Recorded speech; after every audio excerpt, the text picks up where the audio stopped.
பரிசுத்த நாமம் மகிமைப்படுவதாக. அதிகாலையில் ஆண்டவரோடு என்கின்ற இந்த ஜெப வேளையிலே ஒவ்வொரு நாளும் நாம் தேவனுடைய வார்த்தையை தியானித்துக் கொண்டு வருகிறோம். அந்தபடி இந்த நாள் நாம் தியானிக்க இருக்கிற வார்த்தை யோசுவாவின் புஸ்தகம் 21ஆம் அதிகாரம் அதனுடைய 45வது வசனம். கர்த்தர் இஸ்ரவேல் குடும்பத்தாருக்கு சொல்லி இருந்த நல் வார்த்தைகள் எல்லாம் ஒரு வார்த்தையும் தவறி போகவில்லை, எல்லாம் நிறைவேறிற்று. ஆண்டவராகிய கர்த்தர் இந்த இஸ்ரவேல் ஜனங்களுக்கு இந்த யோசுவா 1ஆம் அதிகாரத்திலே யோசுவாவுக்கு ஒரு வாக்குத்தத்தம் கொடுக்கிறார். அதுக்கு முன்பதாகவே எகிப்திலே அடிமையா இருந்த இஸ்ரவேல் ஜனங்களுக்கு ஒரு வாக்கு பண்ணியிருக்கிறார். பாலும் தேனும் ஓடுகிற இந்த கானான் தேசத்தை உங்களுக்கு சுதந்திரமாக கொடுப்பேன் என்று. அதே போல மோசேவை கொண்டு அந்த ஜனங்களை வழிநடத்தின தெய்வம். அதுக்கப்புறமாக யோசுவாவை கொண்டு அவர் வழிநடத்துகிறார். அப்ப யோசுவா அவன் தனிமையா இருக்கிறான், அவன் பயந்துடக்கூடாது என்பதற்காக அவனோடு கூட ஆண்டவர் ஒரு வார்த்தையை கொடுக்கிறார். முதல் அதிகாரத்திலே நீ பல கொண்டு திடமனதாயிரு, பிதாக்களுக்கு நான் கொடுப்பேன் என்று சொன்ன தேசத்தை நீ பங்கிட்டு கொடுப்பாய். இந்த வார்த்தையை இந்த 45வது வசனத்துல ஆண்டவராகிய கர்த்தர் என்ன பண்றாருன்னா நிறைவேற்றுகிறார். அவர் இஸ்ரவேல் குடும்பத்தாருக்கு சொல்லி இருந்த நல் வார்த்தைகளில் எல்லாம் ஒரு வார்த்தையும் தவறி போகவில்லை, எல்லாம் நிறைவேறிற்று. அல்லேலூயா. நாம் யாரை ஆராதிக்கிறோம், யாரை தொழுது கொண்டிருக்கிறோம் என்பதை முதல் நாம் தெரிந்து கொள்ள வேண்டும். நாம் ஆராதிக்கிற தெய்வம் அவர் உண்மை உள்ளவராக இருக்கிறார். வாசிக்கலாம். உபாகமம் 32ஆம் அதிகாரம் 4வது வசனம். அவர் கண்மலை, அவர் கிரியை உத்தமமானது, அவர் வழிகள் எல்லாம் நியாயம், அவர் நியாயக்கேடில்லாத சத்தியமுள்ள தெய்வம். போதும். அல்லேலூயா.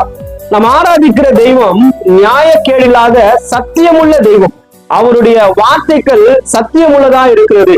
இந்த வார்த்தைகள் மாத்திரமல்ல, இந்த வேதத்தில் எழுதப்பட்டிருக்கிற ஒவ்வொரு எழுத்துக்களும் சத்தியம் உள்ளது, ஒவ்வொரு வார்த்தைகளும் சத்தியம் உள்ளது, ஒவ்வொரு வசனங்களும் சத்தியம் உள்ளது. அப்படிப்பட்ட சத்தியபரனாகிய தெய்வத்தை நாம ஆராதித்துக் கொண்டிருக்கிறோம். அதனால நம்முடைய வாழ்க்கையில ஆண்டவர் என்ன வார்த்தை சொன்னாங்களோ அந்த வார்த்தையை நிறைவேற்ற அவர் வல்லமையுடைய தெய்வமா இருக்கிறார்.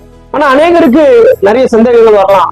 என் வாழ்க்கையில ஆண்டவர் வார்த்தை கொடுத்தாரு, எங்க சபைக்கு ஆண்டவர் வார்த்தை கொடுத்தாரு, என்னுடைய ஊழியத்துக்கு கர்த்தர் வார்த்தை கொடுத்தாரு, ஆனா என்னுடைய வார்த்தைகள் எல்லாம், அவர் கொடுத்த வார்த்தைகள் எல்லாம் நிறைவேறாமல் போயிருக்கு. அதுக்கு காரணம் என்ன என்பதை நாம பார்க்கலாம். ஏசாயா 59ஆம் அதிகாரம் 1வது வசனத்தை வாசிங்க. இதோ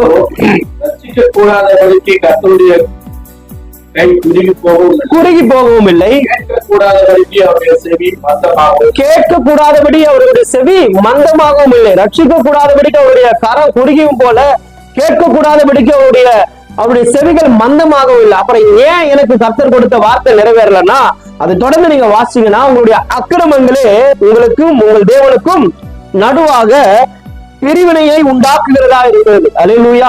அப்ப நம்முடைய பாவங்கள், நம்முடைய மீறுதல், நம்முடைய அக்கிரமே நமக்கும் தேவனுக்கும் பிரிவினையா இருக்கிறது. அதுதான் தேவனுடைய வார்த்தை நம்முடைய வாழ்க்கையில நிறைவேறாமல் போகிறதற்கு காரணமா இருக்குது. அல்லேலூயா. நீங்கள் தொடர்ந்து வாசிங்கன்னா இங்க 4வது வசனம் சொல்லுகிறது, இல்லை சத்தியத்தின்படி, சத்தியத்தின்படி இங்க நடக்கிறவர்கள் இல்லை, சத்தியத்தின்படி இங்க பேசுகிறவர்கள் இல்லை. அப்படியே நீங்க தொடர்ந்து 14வது வசனத்தை வாசிங்க. நியாயம் பின்னிட்டு அகன்றது, நீதி தூரமாய் நின்றது, இடறி கூடாமல் போகிறது, சத்தியம் தள்ளுபடி ஆயிற்று. அல்லேலூயா. இப்ப நம்ம சத்தியத்துல என்ன பண்ணிட்டோம்னா தள்ளுபடி. இப்போ கடைகள் எல்லாம் ஆஃபர் போடுவாங்க, ஆடி தள்ளுபடி, டிரெஸ்ஸுக்கு ஆடி தள்ளுபடி, மற்ற பொருட்களுக்கு ஆடி தள்ளுபடி என்ற மாதிரி நம்முடைய வாழ்க்கையில சத்தியத்தையே நம்ம என்ன பண்ணோம், தள்ளுபடி ஆகிட்டோம். அல்லேலூயா. அப்ப எப்படி நம்முடைய வாழ்க்கையில கர்த்தருடைய வார்த்தை நிறைவேறும், எப்படி கர்த்தருடைய வாழ்க்கையில சொன்ன வார்த்தை நிறைவேறும்? நம்ம சத்தியத்தின்படி எப்போ நம்ம நடக்கிறோமோ, சத்தியத்தின்படி எப்போ நம்ம வாழறோமோ, அப்போதான் நம்முடைய வாழ்க்கையில என்ன நடக்கும், கர்த்தருடைய வார்த்தைகள் எல்லாம் நிறைவேறும். இந்த இஸ்ரவேல் ஜனங்களுக்கு கர்த்தர் வாக்கு பண்ணினார், அவர் கொடுப்பேன் என்று சொன்ன தேசத்தை அவர் பங்கிட்டு கொடுத்தார். அந்த தேசத்தை 44வது வசனம் சொல்லுகிறது, அந்த தேசங்கள் எல்லாவற்றையும் அவருடைய கரங்களில் அவர் ஒப்பு கொடுத்தார். எல்லாம் ஒரு வார்த்தை கூட தவறி போகவில்லை, இடறி விழவில்லை, எல்லாம் நிறைவேறிட்டு. அல்லேலூயா. இன்னைக்கு நம்முடைய வாழ்க்கையில எல்லாம் நிறைவேறணும், எல்லாம் நடக்கணும் அப்படின்னா நாம் என்ன செய்யணும்னா அந்த சத்தியத்தின்படி நடக்கிறவர்களா இருக்கும். அல்லேலூயா. 1 தெசலோனிக்கர் 5:24 சொல்லுகிறது, நம்மை அழைத்தவர் உண்மை உள்ளவர், அவர் அப்படியே செய்வார். அல்லேலூயா. அந்த நம்பிக்கை முதல்ல நமக்கு இருக்கணும். வார்த்தையின் மேல நமக்கு நம்பிக்கை இருக்கணும், சத்திய வசனத்தின் மேல நமக்கு நம்பிக்கை இருக்கணும், சத்திய எழுத்துக்கின் மேல நமக்கு நம்பிக்கை இருக்கணும், சத்திய வேத எழுத்துக்கள் மேல நமக்கு நம்பிக்கை இருக்கும். அல்லேலூயா. அதான் தோமாவை பார்த்து ஆண்டவர் சொல்றாரு, நீ என்னை கண்டு விசுவாசிக்கிறாய், காணாமல் விசுவாசிக்கிறவர்கள் பாக்கியவான்கள். யாக்கோபுக்கு ஆண்டவர் வார்த்தையின் மூலம் பேசுறார், நான் காண்பிக்கிற தேசத்திற்கு போ. யாக்கோபுக்கு ஆண்டவர் சொல்றாங்க, நீங்க வாசிச்சீங்கன்னா ஆதியாகமம் 28:15 சொன்னதை செய்யும் அளவும் நான் உன்னை கைவிடுவதில்லை என்று சொல்லி வனாந்திரத்தில் இருக்கிறான்.